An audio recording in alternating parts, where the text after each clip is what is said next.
چپ جی السلام علیکم. وعلیکم السلام. جی بھائی.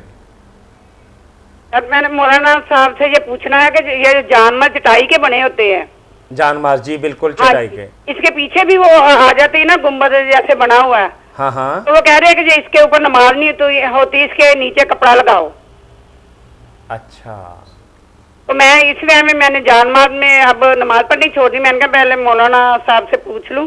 مولانا واقعی یہ اشکال آتا ہے کہ ہمارے ہاں جو جانماز بنتے ہیں یہ شاید علاقہ غیر سے آتے ہیں. اس کی کچھ حیت قضائی ایسی ہے کہ جیسے ہم مسجد کی بے حرمتی کر رہے ہیں. ہاں جی. یعنی بعض اوقات ایسے لگتا ہے کہ روضہ اقدس ہے یا بیت اللہ ہے، اسی پہ ہمارے پاؤں بھی آ رہے ہیں، اسی پہ ہم سجدہ بھی کر رہے ہیں. تو اس سے کوئی تھوڑا سا بے حرمتی کا عنصر جو ہے وہ ہمارے سامنے اجاگر ہوتا ہے، اور بعض لوگ واقعی اسے استعمال نہیں کرتے. مولانا جی ٹھیک ہے. یہی سوال ہے نا آپ کا؟ جی ٹھیک ہے. ہاں بالکل. یہ بات تو بالکل درست ہے کہ یہ کافر ہی تیار کرتے ہیں، وہ ہم سے پیسے بٹورتے ہیں، ان کا مال مکہ مدینہ میں آ جاتا ہے، وہ ہم سے پیسہ لے کر اپنے گھروں کو چلے جاتے ہیں. ہم خوش ہوتے ہیں، تبرک لے. تبرک وہاں کیا تیار ہوتا ہے؟ کافروں کی بنائی ہوئی چیزیں. اور وہ بناتے بھی ایسے ہی ہیں جیسے میاں طاہر صاحب اور آپ نے میری بہن کہا کہ ان پر پاؤں آئیں، ان کی بے قدری ہو، ان کے ذہنوں سے ان کا احترام ہی نکل جائے کہ روضہ رسول کیا ہے اور مسجد نبوی کیا ہے یا مکہ کیا ہے. تو بے ایمانوں کی نیتیں تو بری ہیں، اگرچہ ہماری تو نہیں ہوتی، مگر ان کا ارادہ یہی ہے کہ یہ رونتے رہیں، پاؤں تلے لیتے رہیں. باقی بات یہ ہے جو ہے نا کہ یہ جانماز کپڑوں کے بنے ہوئے ویسے بھی امام ابن تیمیہ فرماتے ہیں یہ سجادے جو ہیں بدعت ہیں. اللہ کے رسول علیہ السلام نے ان پر نمازیں نہیں پڑھی. ہم مجبور ہیں کہ ہر جگہ بچھے ہوئے مسجدوں میں قالین بچھے، یہ کوئی طریقہ نہیں. اصل میں یہی ہے کہ یا نماز زمین پر ہی ہو ننگی، یا کم از کم جو ہے نا یہ نباتات جو ہیں صفحے وغیرہ یہ ہونی چاہیے. یہ کپڑوں پر جو سجدے وغیرہ نا یہ تو عیاشی ہے کہ ہم اپنے ماتھے کو مٹی نہیں لگنے دینا چاہتے. کیا ہے یہ سجدے اور کیا ہے نمازیں؟ مولانا بری بات. اب صورتحال یہ ہے کہ اذان ہوتی ہے تو بندہ کہتا ہے کہ فلاں مسجد کے اندر جاتے ہیں کہ وہاں کارپٹ بچھا ہوا ہے، بہت اچھا ماحول ہے. قریب والی مسجد کی بجائے دور والی مسجد میں صرف انہی سہولیات کی بنا پر جاتا ہے. یہ بندے اپنے آپ کو اللہ کے سامنے ذلیل نہیں کرنا چاہتے. وہاں بھی تکبر ان کے ذہن میں پھنسا ہوا ہوتا. حضرت عبداللہ ابن مسعود رضی اللہ عنہ نے ساری عمر زمین کے سوا سجدہ نہیں کیا. انہوں نے صف پر بھی نہیں کیا، ننگی زمین پر ماتھا لگاتے تھے کہ مٹی لگے. حضرت عمر بن عبدالعزیز رحمۃ اللہ علیہ کہا تھا کہ وہ جب ان کے لیے مسلح بچھاتے تھے لوگ تو وہ مٹی منگوا کر تھوڑی سی اس جگہ پر بکھیر لیتے تھے جہاں سجدہ کرنا ہوتا. جو لوگ سجدہ کرتے تھے، ہمارے کیا سجدے ہیں کہ قالین ہیں، فرش ہیں.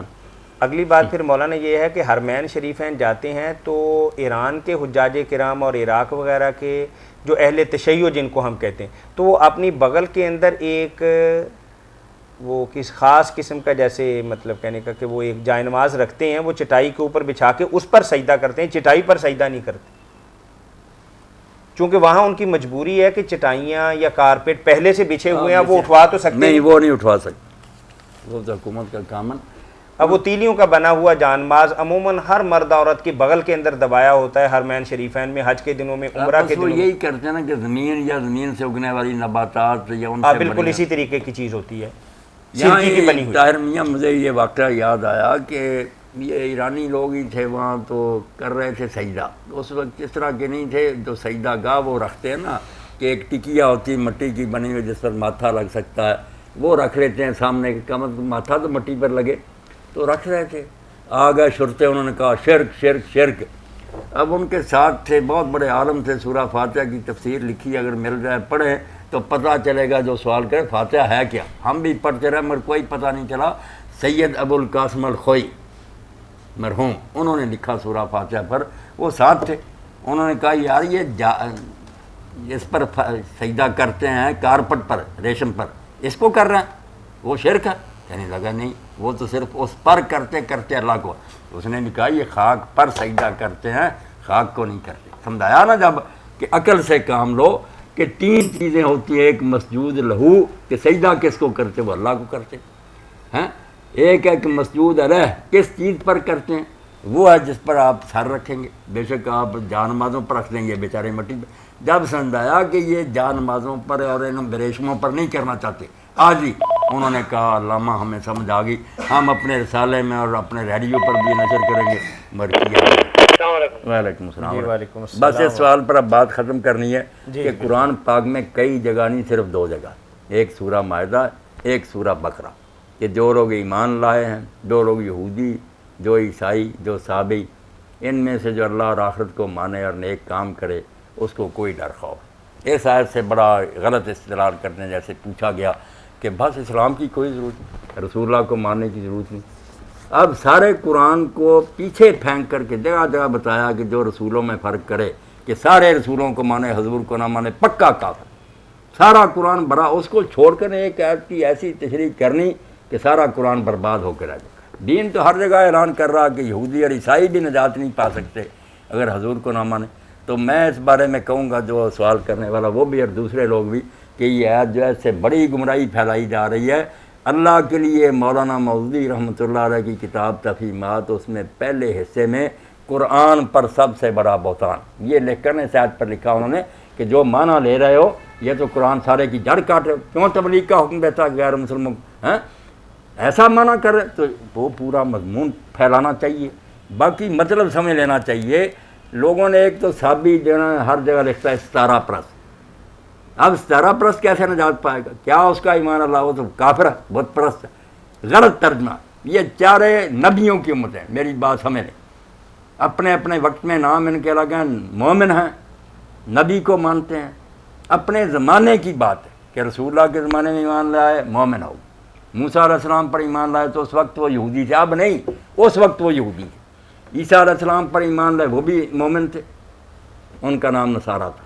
حضرت داؤد علیہ السلام پر لائے ایمان وہ صحابی تھے، نبیوں کی امت ہے۔ ایک تو یہ مغالطہ دور کریں، ستارہ پرستوں کا کوئی دخل نہیں ہے، وہ تو چٹے مشرک ہیں، کس طرح نجات پائیں۔ یہ اپنے وقت کی بات اللہ نے کہی کہ نام سے کوئی فرق نہیں پڑتا، کسی کا کچھ نام رہا ہو مگر وہ اپنے وقت کے نبی کو مانتا رہا ہے اور اس کی بات مان کر اس نے نیک عمل کیا۔ اب نیک عمل کا تو معنی ہی دین میں یہ یہ نہیں کہ گنگا اسپتال بنا دو تو نیک عمل ہو گیا۔ نیک عمل اسلام میں کہتے ہی ہیں کہ جو نبی نے کہا وہ کرنا۔ یہ تو پورا قرآن پڑھیں گے تو پڑھا، میں نے اشارے کر دیے کہ نیک عمل کہہ ہی نہیں سکتا۔ آپ خیرات بے شک دیتے رہیں، اگر دین کے مطابق زکوٰۃ کے مطابق طریقہ پر نہیں، کچھ بھی نہیں فائدہ نا، یہاں الٹے لٹک جائیں کوئی بات کا فائدہ نہیں۔ رسول جو کہتا، رسول اپنی طرف سے کہتا، وہ اللہ جو اللہ کو مانے گا اور رسول کو کیوں نہ مانے گا۔ یہ سب باتیں قرآن میں بار بار آ چکی ہیں، وہ ہر جگہ پھر دوبارہ نہیں دہراتا کہ پوری کتاب جو ہے نا کروڑ صفحے کی بند ہے، پورا قرآن پڑھنا چاہیے۔ تو آیت کا مطلب کیا ہوا کہ حضور کے زمانہ میں جو حضور پر ایمان لے آئے ساری امتوں میں، موسیٰ کے وقت ان پر ایمان لے آئے یہودی بن گئے، عیسیٰ کے وقت نصاری بن گئے، اور جو حضرت داؤد کے وقت ہے وہ صحابی بن گئے۔ تو فکر نہ کریں کہ ان کے تو نام جدے جائیں، نہیں، وہ سب اللہ کو مانتے تھے، رسولوں کو مانتے تھے، شریعت کے مطابق نیک عمل کرتے تھے، ان کو کوئی ڈر خوف، اپنے اپنے وقت کی بات۔ اب نہیں، اب حضور نے کہا قسم ہے اس خدا کی جس کے ہاتھ میں میری جان ہے، جس یہودی اور عیسائی نے میرا سن لیا کہ میں دنیا میں آ گیا پھر ایمان نہیں لایا، وہ کبھی جنت میں داخل نہیں ہو سکتا۔ یہاں تک آپ نے فرما دیا کہ تم امتوں کو روتے، اگر موسیٰ زندہ ہوتے اور میرا زمانہ پا رہے تھے، ان کے لیے اس کے بغیر چارہ نہیں تھا کہ میری پیروی کرے۔ نبی خدا کی طرف سے ایک نیا حکم آتا، ایک کہ میں فلاں ڈی سی تک مانتا ہوں، اب جو نیا ڈی سی حکومت میں بھیجا میں نہیں اس کو مانتا، باقی ہو گیا، پچھلوں کو ماننا بھی سارا ضائع ہو گیا۔ نبی اپنی طرف سے بنتا، وہ اللہ مقرر کرتا ہے، اس لیے ایک نبی کا انکار بھی کیا سب برباد ہو گیا۔ اور اسی سے طاہر میاں اب بات ختم ہوتی۔ قادیانیوں کو اسی لیے میں کوئی رعایت نہیں دیتا کہ یا ہم کافر خود بنے کہ وہ کہتے ہیں مرزا غلام احمد صاحب نبی ہیں، اب وہ نبی ہیں ہم نہیں مانتے، کافر ہو گئے، اور اگر وہ نبی نہیں انہوں نے مان لیا ہم سے علیحدہ امت ہو گئے۔ نبی کو کھیل ہے، یہ شیعوں کا دوسرے کئی چکر چلاتے ہیں کہ آپ فلانوں کو رعایت دیتے ہیں، بھائی وہ نبی ایک پر ہیں، نبی نہیں انہوں نے، اس لیے ایک نبی کی امت ہے۔ جب نبی کوئی ماننے گا، ذلی مانے، بروزی مانے، بچونڈا نبی مانے، نبی مانا اگلی امت سے کٹ گیا۔ جزاکم اللہ خیر۔